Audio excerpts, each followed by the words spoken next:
Hello, welcome back everybody, and thanks for staying with me because I've not made a video in quite a while now, probably about 3 or 4 days. I've not been very well, been a bit poorly, nothing serious, just a cold, but I am male, so these things do affect me quite a lot. But I'm alright now, but then to make things worse, my boiler broke down, so this entire time I've had no hot water, no heating, and I still don't actually. So yeah, it's been pretty painful actually having a wash, I can tell you that much. So before we get into the details of this and the traditional markets as well, I'll just let you know that I've come across a new trading platform, and there's a link below. It's called Bityard. You might have heard of it. It's a bit of a jack of all trades kind of thing. So you can do lots of different types of crypto margin trading on it. You can also do traditional markets and commodities like oil and silver and gold, which is quite good actually. I like that because I do trade all of those. So it's all in one area. You get some perks just for setting up the account.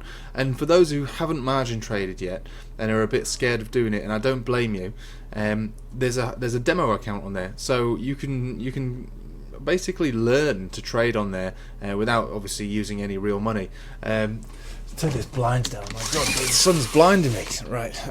So you can learn to trade on there without actually losing any money, because obviously margin trading, most people do lose money. So why bother learning to trade and losing real money when you can do it on a demo account? So I'll leave a link below. It's called Bityard. There's also some free daily mining rewards on there every single day. So there's a lot of perks to this platform I found. So it's quite new, not been around for very long, so there are perks for setting it up at the moment, I suppose, for being an early bird. Anyway, let's get onto the charts then, shall we? So I've not got the details up here, but traditional markets in the pre-market at the moment are currently up a little bit by about 1% on the Nasdaq. Oil has rebounded its losses from Friday, so it's up about 4.5% at the moment. So all of that's looking quite good in a way, and that should only transpire into the price action with cryptocurrencies. But as far as they're all concerned, I still believe that there is a downtrend that we're still yet to play out. But this sort of move on traditional markets is only going to add to the indecisive sideways action, which could fluctuate between areas of around as much as, or I'd probably say absolute tops of around about 11,400. We're quite unlikely to get to that level. 11,200 I think is probably more likely, and all the way down to around about 10,000 flat or thereabouts. But we're currently looking at the weekly here, being supported all the way on this it's the 21 moving average here. And people always go on about the 20, but it's the centre of the Bollinger Bands, more or less the same sort of thing. So long as we're above here, we can have a constructive bull market continue to form. But if we do break down below here, then that's when the downtrend will really start to kick in.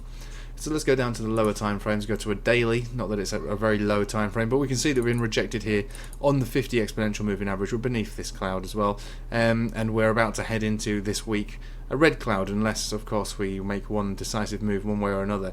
The last big week we had was into this blue box territory, which I'll just expand over here, and we're above all of that at the moment, so that's okay. So that's acted as support from the bottom to the top, and we're likely to probably see that be tested again and supported within.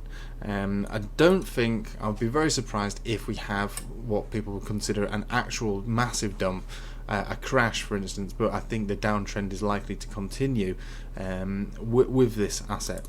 So what we see here on the MACD, we have avoided our negative cross, which is good. We're beneath the 50 exponential and above the 10 exponential. So for me, this area right now is very indecisive. It's very difficult to give you an idea of where it's going today, because we've got this very small trade range here between these two moving averages of less than 1%. One way or another, whichever decides to break first has the upper hand. There's a lot of support beneath us and not a great deal of resistance above us. So I think that if we were to have a big move up, we would get a relatively big move up. But is that going to get sold into? Is that going to get shorted? It's very difficult to say. At the moment, really, I think it's a waiting game. You're going to have to sit back and wait for this one to play out. Like I say, I do think that given by the weekly, what we've got here on the weekly with this MACD cross here, And the money flow index moving up ever so slightly towards sort of higher levels, but the RSI also kind of wavering around at a certain level. It is also showing the signs of weakness to me in the long term. And when I say long term, I'm talking the next few weeks, not talking immediate today, tomorrow, maybe not even this week, but the immediate kind of, within this month and into next month. I would have expected a more of a downtrend and some lower levels, maybe testing the 10,000 area, maybe even breaking it, going on the back of just looking at the weekly. But looking at the daily, it could go anywhere. It could go up, it could go down. It's not really it's very difficult to work it out, to be honest. So we'll go to a 4-hourly and work out what's going on with the 4-hourly, which actually looks okay. Looks pretty good there. No, obviously, golden crosses or anything like that. All of that is still yet to form. But, higher highs, higher lows, all the way up. So let's have a look at XRP, because XRP's done something pretty interesting recently, hasn't it? I mean, over the last 24 hours, it made up about 10%, well, not 10%, about 8%. So let's have a look at this from yesterday all the way up to, it was over 10%. Wow, that was a big move for XRP. A lot of people don't really believe in XRP, and this isn't what's there to believe in, to be honest with you. It is what it is. But people like to give it a bad rap. But, it's moving, and I think a lot of this is on the back of, the Swell conference. For whatever reason, people like to buy into it ahead of that Swell event. For me, that could quite easily explain it, because there's no rhyme or reason for this to have made that move. Let's have a look at the 4-hourly on that one. So there's absolutely no reason on this chart to suggest that that's anything to do with this price. This price has come out of something else, whether it be a fundamental or a news or likely the Swell event. But as a result of that, it's moved 10% and bursting outside of the Bollinger Band on the 4-hourly, coming back down within it, but above all major moving averages here. Obviously, the money flow index got relatively high here and found ourselves atop. Are we going to continue with this move? As far as the chart's concerned, there's no reason why we couldn't continue with this move, at least back up to our previous high and maybe a little bit above. There's no reason why that can't happen now. We're above all major moving averages. The MACD is nicely crossed. We've got RSIs making higher highs and higher lows.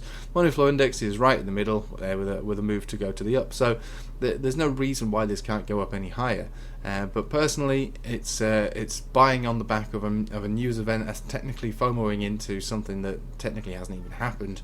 It's a fundamental trade, isn't it? I mean, there's nothing on this chart really to say that it's going to have a continued effort to make it up any further, apart from the fact that this move has forced us above all the major moving averages. Neither of these have actually made a decent, worthwhile cross at the moment, but they will do that, and that might trick the bots and the algorithms and people like me into saying that actually there's maybe some more in this. But for the moment, that's a 10% move. That's quite a pullback what we had from there to there. Let's just measure that one out from top to bottom. When you see a wick of that size, it's not that big actually. It's 2.5%. That's acceptable, but it's a wick nonetheless. It could go up, it could go down. I think it's probably going to try to test its upper range again before falling back down into itself. Anyway, I'm going to leave it with you there, just a real short video. I'll try and make some more of these. Now I'm feeling a bit better, and I hope you have a nice day. And like I say, the link for the for Bityard is at the bottom. Follow that link, you get some perks, some basically free money for setting up the account. And I wish you all the best. Thank you for watching. Take it easy.